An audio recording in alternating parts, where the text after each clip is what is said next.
Hello everyone, I am Sushil Kesi, Senior Physics Faculty at Vidya Mandir Classes HCL Korwa. This is my first lecture on this conceptual week, and today we are going to discuss topic physical quantity and estimation under the chapter motion. इसके पहले के जो theoretical topics थे, अगर जिन बच्चों का वो miss हो गया है तो वो YouTube चैनल से वो देख सकते हैं। तो इसमें हमें देखना है कि क्या फिजिकल क्वांटिटी होती हैं और एस्टिमेशन क्या होता है। तो स्टार्ट करते हैं फिजिकल क्वांटिटीज। तो फिजिक्स में हमें उन फिजिकल क्वांटिटीज की रिक्वायरमेंट है, उनको देखना है जो कि मेजर किया जा सकता है, उससे रिलेटेड कोई लॉ होते हैं, क्योंकि क्वांटिटीज तो बहुत सारी होती हैं। हैप्पीनेस हो गया, सॉरो हो गया, बट हम फिजिक्स के लैंग्वेज में इन क्वांटिटीज को हम क्वांटिटी नहीं बोलेंगे। क्यों? क्योंकि हम इन चीजों को मेजर नहीं कर सकते, इनसे रिलेटेड कोई लॉ नहीं है फिजिक्स के। तो the quantities which can be measured by an instrument and by means of which we can describe the law of physics are called as physical quantities. हम इन्हीं क्वांटिटीज को फिजिकल क्वांटिटीज बोलेंगे physics में, जिनको हम major कर सकते हैं, या फिर हम जिनको एक किसी फॉर्मूले से या किसी लॉ के थ्रू रिलेट कर सकते हैं। तो उन क्वांटिटीज को हम फिजिकल क्वांटिटीज बोलेंगे, like length, velocity, acceleration, force, time, pressure, density, mass, ये सब फिजिकल क्वांटिटीज में आएंगे। क्यों? क्योंकि हम इनको मेजर कर सकते हैं। लेंथ है, लेंथ को मेजर कर सकते हैं। वेलोसिटी है, वेलोसिटी को हम मेजर कर सकते हैं। तो हर एक क्वांटिटी से रिलेटेड यूनिट भी होती है। लेंथ की यूनिट होगी मीटर, वेलोसिटी की मीटर पर सेकेंड, एक्सीलरेशन की मीटर पर सेकेंड स्क्वायर। तो इस तरीके से कोई भी फिजिकल क्वांटिटी होगी, उनको एक्सप्रेस करने के लिए दो चीजों की रिक्वायरमेंट है। पहला न्यूमेरिकल पार्ट और दूसरा यूनिट। तो ये हम लोग ऑलरेडी डिस्कस कर चुके हैं प्रीवियस लेक्चर्स में, थोड़ा सा उसको रिवाइज कर लेते हैं। सपोज हमें लेंथ मेजर करना है, तो लेंथ को हमें एक्सप्रेस करना है, तो कैसे हम एक्सप्रेस करेंगे? सपोज कोई रॉड है, उसको हमें बताना है कि इसकी लेंथ कितनी है, तो हम बोलेंगे 20 सेंटीमीटर है या 50 सेंटीमीटर है। तो कंप्लीटली डिस्क्राइब हो गया लेंथ। बट हम ये नहीं कह सकते कि इसकी जो लेंथ है वो 20 है या 50 है। क्यों? क्योंकि यूनिट नहीं गिवन इसमें। या फिर हम ये भी नहीं कह सकते कि लेंथ सेंटीमीटर है या मीटर में है, हमें यहाँ पे न्यूमेरिकल पार्ट मिसिंग है। तो कंप्लीटली एक्सप्रेस करने के लिए किसी भी क्वांटिटीज को न्यूमेरिकल पार्ट की रिक्वायरमेंट है और यूनिट की रिक्वायरमेंट है। तो ये चीज हम लोग ऑलरेडी डिस्कस कर चुके हैं, तो हम यहाँ पे डिस्कस नहीं करेंगे। हम यहाँ पे टाइप्स ऑफ फिजिकल क्वांटिटीज देखेंगे। तो फिजिकल क्वांटिटीज को हम 3 टाइप्स में कैटेगराइज कर सकते हैं। पहला फंडामेंटल और base quantities, second is derived quantities, and third one is the supplementary quantities. हमें यहाँ पे फंडामेंटल और बेस क्वांटिटीज देखना है और डिराइव्ड क्वांटिटीज के बारे में स्टडी करना है। सप्लीमेंट्री क्वांटिटीज अभी हम लोग नहीं देखेंगे, वो हायर क्लासेस में जब जाएंगे 11th 12th में, तो वहां पे हम लोग इसका स्टडी करेंगे। तो अब बात आती है फंडामेंटल क्वांटिटीज किनको बोलेंगे, डिराइव्ड क्वांटिटीज किनको बोलेंगे। तो फंडामेंटल क्वांटिटी में आते हैं। जैसा कि नाम से क्लियर है, फंडामेंटल ऐसी क्वांटिटी जो फंडामेंटल है और जो बेस है। क्या मतलब हुआ इसका? इसका मतलब ये हुआ कि the physical quantities which are independent of other quantities, जो अदर क्वांटिटीज से एकदम डिफरेंट हो, एकदम इंडिपेंडेंट हो, are known as fundamental quantities. मतलब उन क्वांटिटी से कोई भी चीजें डिराइव कर सकते हैं कोई दूसरी क्वांटिटीज को, बट वो जो क्वांटिटी है वो एकदम फंडामेंटल है, वो इंडिपेंडेंट क्वांटिटीज है। तो ऐसी क्वांटिटीज को हम बोलेंगे फंडामेंटल क्वांटिटी। हम ऐसे समझें, सपोज एक घर का कंस्ट्रक्शन होना है, तो घर को कंस्ट्रक्ट करने के लिए हमें क्या चीज चाहिए? ब्रिक्स चाहिए। तो base quantities like a brick, जो ब्रिक हो गया वो एक बेस क्वांटिटी हो गई, क्योंकि ये basic building block of a house है। ब्रिक जो है वो ईंट जो है वो एक बेसिक बिल्डिंग ब्लॉक है, और कई सारे ब्रिक को मिला करके हम घर बना लेते हैं। तो derived quantity is just like the house that has build up from a collection of brick. तो इस तरीके से हम इसको समझ सकते हैं। तो ये हो गया फंडामेंटल क्वांटिटीज। एग्जांपल हमने बताया कि ऐसी क्वांटिटीज हमें लेना है जो कि इंडिपेंडेंट है। तो देयर आर 7 बेसिक और fundamental quantities in the international system of unit called FI system. तो एफआई सिस्टम में देयर आर 7 फंडामेंटल क्वांटिटीज, ये हमें पता होना चाहिए। तो ये हमने चार्ट के थ्रू इसको एक्सप्लेन किया है।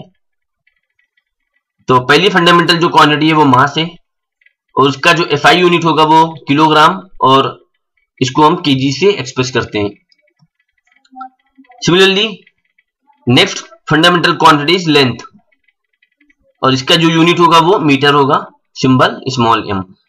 तो यहाँ पे हम मास है, जैसे मास को हम, ये इंडिपेंडेंट क्वांटिटी है, फंडामेंटल क्वांटिटी है, मास को किसी भी अदर क्वांटिटी से हम डिराइव नहीं कर सकते।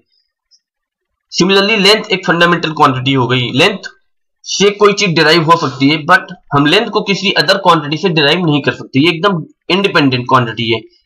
तो इस वजह से इसको बेस क्वांटिटी या फिर फंडामेंटल क्वांटिटी हम बोलते हैं। इसी तरीके से टाइम हो गया, टाइम का यूनिट सेकेंड और सिंबल स्मॉल एस। टेम्परेचर भी एक फंडामेंटल क्वांटिटी है, इसका यूनिट हो जाएगा केल्विन एफआई सिस्टम में, और इसका सिंबल हो जाएगा के। Similarly next fundamental quantity is luminous intensity, इसका यूनिट होगा कैंडेला, और इसको हम CD इस तरीके से एक्सप्रेस करते हैं। Next fundamental quantity is electric current, और इसका जो यूनिट है वो एम्पियर है, और कैपिटल ए से इसको हम एक्सप्रेस करते हैं एम्पियर को। Next is amount of substance, तो इसको हम मोल से एक्सप्रेस करते हैं, अमाउंट ऑफ सब्सटेंस को, इसकी यूनिट रहेगी, और इसका सिंबल रहेगा MOL। इस टाइप से इसको हम एक्सप्रेस करते हैं। तो देयर आर 7 फंडामेंटल और base quantities in the international system of unit. तो ये तो हो गया फंडामेंटल क्वांटिटीज, वो क्वांटिटीज जो एकदम इंडिपेंडेंट है, बेसिक बिल्डिंग ब्लॉक है अदर क्वांटिटी का। अब बात आती है डिराइव्ड क्वांटिटीज में। तो डिराइव्ड क्वांटिटीज किनको बोलेंगे, जैसा कि नाम से क्लियर है कि डिराइव्ड क्वांटिटीज वो क्वांटिटीज होंगी जो किसी फंडामेंटल क्वांटिटी से डिराइव की जा सकती हो। Physical quantities which can be express in terms of basic quantities और fundamental quantities are called as the derived quantities. For example momentum, force, speed. तो ये अगर मोमेंटम की बात करें तो ये फॉर्मूला होता है मोमेंटम का, P = m × v। Similarly speed equal to distance upon time. तो यहां पे स्पीड डिराइव्ड क्वांटिटी हो जाएगी, क्यों? क्योंकि ये कोई इंडिपेंडेंट क्वांटिटी नहीं है, ये speed equals to distance upon time होता है। तो डिस्टेंस एक फंडामेंटल क्वांटिटी हो गया, डिस्टेंस या लेंथ, कोई भी लेंथ वो फंडामेंटल क्वांटिटी हो गई। Time is again a fundamental quantity और बेसिक क्वांटिटी। तो इन दो फंडामेंटल क्वांटिटी से डिराइव किया गया है स्पीड को। तो इस वजह से हम स्पीड को बोलते हैं डिराइव्ड क्वांटिटी, और ये डिस्टेंस टाइम हो गया fundamental quantity. So fundamental quantity से डिराइव होती है derived quantity. Derived quantities are derived from the fundamental quantities. तो इस तरह के बहुत सारे एग्जांपल हो सकते हैं, अभी हम लोग आगे पढ़ेंगे तो उसमें बहुत सारे एग्जांपल्स आएंगे। Force, momentum, speed, density, acceleration, pressure, ये सारी क्वांटिटी जो है वो डिराइव्ड क्वांटिटी है, फंडामेंटल क्वांटिटी से डिराइव की गई है। तो इस तरीके से ये डिराइव्ड क्वांटिटी हुई। नेक्स्ट है सप्लीमेंट्री क्वांटिटीज। तो सप्लीमेंट्री क्वांटिटीज के बारे में हमें बहुत ज्यादा स्टडी नहीं करना है, फिर भी हमें कैश के एग्जांपल्स होते हैं वो पता होना चाहिए। Besides 7 fundamental quantities there are 2 supplementary quantities also. First one is the plane angle and second one is the solid angle. Plane angle वो जो हम लोग मैथमेटिक्स में पढ़ते हैं, एंगल बिटवीन टू लाइंस, तो ये प्लेन एंगल होता है। सॉलिड एंगल जो होता है वो 3 डायमेंशनल एंगल होता है, वो हम लोग हायर क्लासेस में देखेंगे उसको 12th में। तो अभी हमें इसके बारे में बहुत ज्यादा जानने की जरूरत नहीं है, केवल बस ये पता होना चाहिए कि हाँ प्लेन एंगल और सॉलिड एंगल ये 2 सप्लीमेंट्री क्वांटिटीज होती हैं। अब आगे बढ़ते हैं, एस्टिमेशन। What is estimation? तो एस्टिमेशन के लिए हम लोग डेली लाइफ में देखते हैं बहुत सारी चीजें ऐसी होती हैं जिनको हमें एक्सप्रेस करना है, तो हम एक राउंड फिगर में बोल देते हैं, चाहे भले वो राउंड फिगर में ना हो। फॉर एग्जांपल, अगर सपोज कोई कार है, उसकी स्पीड बताना है और कार की जो एक्चुअल स्पीड है सपोज 50 के आसपास है, सपोज 50.12 किलोमीटर, या कुछ कम ले लेते हैं, अगर 50 से कम लेना है तो 49.67 ले लिया, तो 49.67। तो बट हम एग्जैक्टली ये नहीं बोलते कि 49.67 होता है in daily life, in normal language. हम सीधा बोल देते हैं कि जो कार की स्पीड है वो 50 किलोमीटर है। या और भी एग्जांपल ले सकते हैं, सपोज कोई एक रॉड है, उसकी लेंथ हमें मेजर करना है, तो रॉड की लेंथ मेजर करना है, सपोज वो 12 सेंटीमीटर के आसपास आ रही है, बट वो एग्जैक्टली 12 नहीं है, 11.56 इस टाइप से कुछ है, या 12.61 है। तो हम लोग नॉर्मल लैंग्वेज में बोल देते हैं कि इसकी जो लेंथ है रॉड की वो 12 सेंटीमीटर है। But in research work and development scientist need exact explanation, exact measurement of quantities. क्यों? क्योंकि अगर हम एग्जैक्ट मेजरमेंट नहीं बताएंगे तो एरर्स आने लगेंगी। इनएक्यूरेट डेटा में result in incorrect and unreliable outcomes. तो वो आउटकम जो आएगा, जो रिजल्ट आएगा, वो उसमें बहुत सारी एरर्स आने लगेंगी, क्योंकि हमें वहां पे मेजरमेंट की एक्यूरेसी बहुत इंपॉर्टेंट है। वहां पे हमें उस चीज को बहुत अच्छे तरीके से देखना है, और अगर वो थोड़ा भी मिस्टेक हुआ तो जो रिजल्ट है उस पर इफेक्ट बहुत ज्यादा पड़ जाएगा।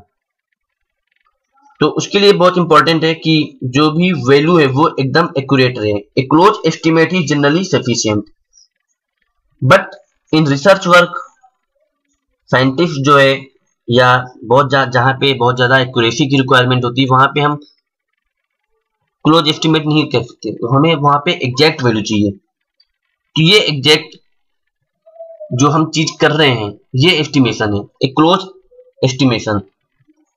बट ये जो है नॉर्मल रीडिंग्स में हो सकता है, बट जहां पे अगर हम बात करें बहुत ज्यादा एक्यूरेसी की रिक्वायरमेंट है, वहां पे ये चीज नहीं चलेगी। तो हम नॉर्मल मेजरमेंट में बहुत सारी चीजों को राउंड ऑफ करके बता देते हैं। सपोज 40.47 किलोमीटर पर आवर किसी कार की स्पीड है, तो हम बोल देते हैं कि 40 किलोमीटर है, तो राउंड ऑफ करके हम बता देते हैं, 2 डिजिट में हमने बता दिया, दिस इज द एस्टिमेशन। इसी चीज को हम लोग बोलते हैं एस्टिमेशन। तो आज के लिए बस इतना ही रखते हैं।